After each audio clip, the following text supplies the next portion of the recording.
Alright, well, this is the brand new head from Darsco.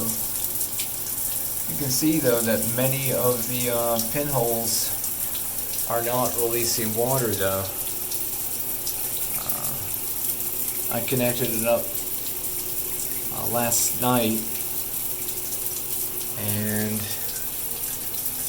it's just like, anyways.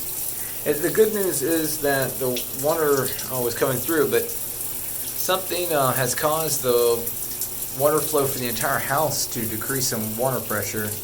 I'm also going to call JEA. I used this here. There were two.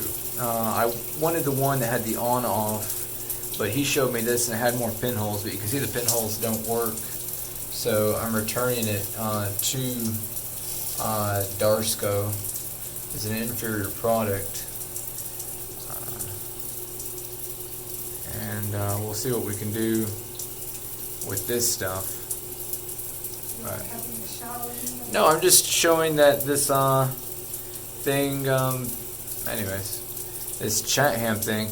But this is like the entire house, the water pressure went down. It's really weird. I put this in here so that I could take long showers. I normally take a shower that's 30 minutes to 1 hour. And anyways.